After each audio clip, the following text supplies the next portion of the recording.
안녕하세요. 오늘은 내시경 업무와 장단점에 대해서 이야기해 드릴까 합니다. 내시경실은 상근직이다 보니까 업무가 좀 수월할 것이라고 생각이 드시죠? 저 역시 상근직을 원했고 또 교대 근무보다는 수월할 것 같다는 생각에 내시경실을 원티드했었는데요. 직접 겪어본 내시경실에 대해서 말씀을 드릴게요. 저는 상급 종합병원을 포함한 종합병원 총 4군데의 내시경실에서 일해봤고 병원마다 약간씩 차이는 있지만 전반적인 업무는 비슷했어요. 내시경실은 병동에 비해 폐쇄적인 부서고 신규들이 배치되는 경우는 조금 드물어요. 업무나 부서에 대한 정보가 많지 않은 것 같아 영상을 준비했습니다. 규모가 큰 상급 종합병원에서는 검진 내시경과 치료 내시경을 구분해서 검사를 하고 상대적으로 조금 작은 규모의 종합병원에서는 검진 내시경과 치료 내시경을 같이 했습니다. 검진 내시경은 말 그대로 건강검진 환자들을 대상으로 하는 것이라 모두 예약제로 진행을 하고 치료 내시경은 외래 환자, 병동 환자, 응급 환자를 대상으로 하기 때문에 예약과 온콜로 진행을 합니다. 내시경실 업무는 크게 접수 업무, 전처치, 검사실 업무, 회복실 업무, 서큘레이션 업무로 나뉩니다. 각 업무는 로테이션을 하기도 하고 픽스해서 하기도 하고 병원마다 조금씩 달라요. 접수에서는 환자 접수와 전반적인 안내를 합니다. 업무가 쉬워 보이지만 꼭 그렇지만도 않은 것이 접수 전에 선행검사 수행 여부, 보호자 유무 확인, 탈의 안내, 검사 후 타 검사실 연계, 응급환자 어레인지 등과 같은 자잘자잘해 보이지만 놓치면 안 되는 것들을 확인하는 게 접수의 업무예요. 전처치 업무는 검사 전 준비를 하는 업무입니다. 동의서 확인과 문진, IV 라인 확보, 기저질환과 복용약 확인, 금식과 장정결 확인, 검사를 위한 모든 준비를 수행합니다. 그리고 향정, 마약류 사용과 관련된 업무를 합니다. 검사실은 내시경 검사 어시스트가 주된 업무입니다. 기본적으로 내시경 스콥에 대한 관리와 또 환자에게 수행되는 모든 검사 및 시술에 대한 수기를 숙지해야 되고 조직검사를 비롯해서 조기암을 제거하는 시술, 출혈에 대한 지혈과 이물 제거술 등등 다양하고 복잡한 시술을 진행합니다.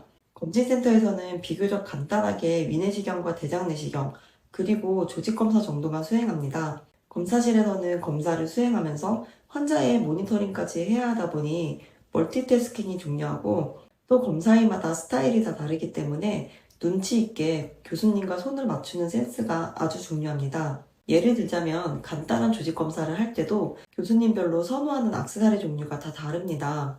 이런 것들까지 미리 숙지해서 검사의가 편안하게 검사를 할 수 있도록 돕는 것이 검사실 간호사의 역할입니다. 회복실은 검사가 끝난 환자들의 회복을 돕는 업무를 합니다. 수면 환자들은 낙상 고위험군이기 때문에 낙상 예방에 특히 주의를 기울여야 하고 회복 후 교수님과의 면담 혹은 귀가 조치를 돕는 안내를 합니다. 보통 검진센터 내시경실에서는 특별한 경우가 아니라면 의사와의 면담은 진행하지 않고 회복 후 퇴실을 바로 안내합니다. 석큐 간호사는 이 모든 업무를 순환하면서 돕는 역할을 합니다. 손이 필요한 곳에 가서 그때그때 도움을 주는 업무예요. 검사실 플로우에 대한 이해가 없으면 하기 어려운 업무입니다. 내시경실의 단점은 체력 소모가 큽니다. 특히나 검사실은 하루 종일 서서 일해야 하기 때문에 진짜 앉을 시간이 없어요. 환자를 침대째로 이송해야 하는 일도 많고 환자가 수면 상태에서 몸부림을 치는 경우가 종종 있는데요. 환자의 몸속에 내시경이 삽입되어 있는 상태라 굉장히 위험하거든요. 그럴 때는 환자의 몸을 억제해야 해서 힘들어요. 그리고 당직 스트레스가 있어요. 제가 다니던 병원은 2달에 한 번 정도 당직이 돌아왔고 한 번 당직을 하면 일주일 동안 해야 했는데 언제 불려나갈지 모른다는 생각에 늘 잠들 때 불안했고 단순히 검사를 위해 불려나가는 것 외에도 내시경 검사와 관련해서 응급실로 전화 오는 것들도 다 당직폰으로 연결이 되기 때문에 당직 때 수시로 전화를 받았어요. 그리고 비위가 약하면 조금 힘들 수는 있어요. 장정결이 안 된 환자들은 가끔 검사 중에 변이 나오기도 하고요. 가끔 기생충이 발견되기도 하거든요. 꿈틀거리는 기생충을 포셉으로 잡아서 꺼내서 조직검사를 보내야 하거든요. 그걸 간호사가 합니다. 저는 비위가 강해서 대체로 괜찮았었는데 출혈이 있는 환자 시그모이드 스코피 하는 거는 조금 힘들었어요. 변과 혈액이 섞인 냄새는 지금도 생각하기 싫어요. 그리고 교수님들이 너무 어려웠어요.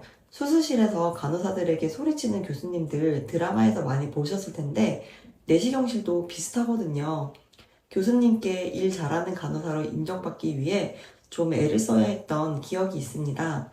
내시경실의 장점은 상근직이기 때문에 정시 출근, 정시 퇴근이 가능합니다. 동료들과 같이 퇴근을 하니 근무가 끝나고 친목도모하기에도 좋았어요. 내시경실에서 일할 때가 가장 동료들과 끈끈했던 것 같아요. 그리고 주말과 공휴일에는 쉴 수가 있습니다. 병동이나 외래에 비해 환자 응대하는 시간이 적은 것도 장점입니다. 그리고 인계 시스템이 아니라서 내 근무 시간에 내 업무를 해결하는 것도 좋았어요. 내시경실이 체력 소모가 심하다고 알려져 있지만 그래도 3교대 할 때보다는 덜 힘들었던 것 같아요. 제일 좋은 건 어떤 교수님이 어떤 시술을 잘 하시는지 눈으로 직접 볼 수 있다는 거예요. 가족이 내시경 검사를 해야 할 때 어느 교수님께 가면 좋을지 판단이 선다는 점 너무 좋았어요. 기억에 남는 에피소드는 아무래도 이물 제거술이 좀 특이한 경우가 많았어서 기억에 남는 게 많은데요. 양치하다가 칫솔을 통째로 삼켜서 오신 20대 여성분이 계셨어요. 양치질을 깊숙이 하다가 구역질을 하면서 삼켜버렸다는데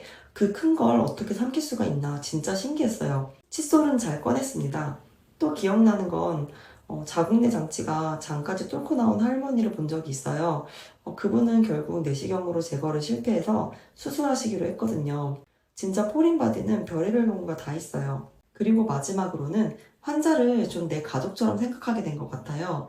조기암 시술을 하시는 분들이 워낙 많다 보니 남의 일 같지가 않고 우리 부모님의 일일 수도 있겠다 하는 마음이 들었고 검사실에 혼자 누워있는 게 얼마나 무섭고 힘들겠어요. 간호사로서 손 한번 잡아주고 응원 한마디 해드리고 그런 직업의식을 좀 갖게 된 것 같아요. 내시경실에서 일하면서 해외 유튜브 영상도 많이 찾아보고 이렇게 프리セ터 선생님께 책도 물려받아 공부를 하기도 했습니다.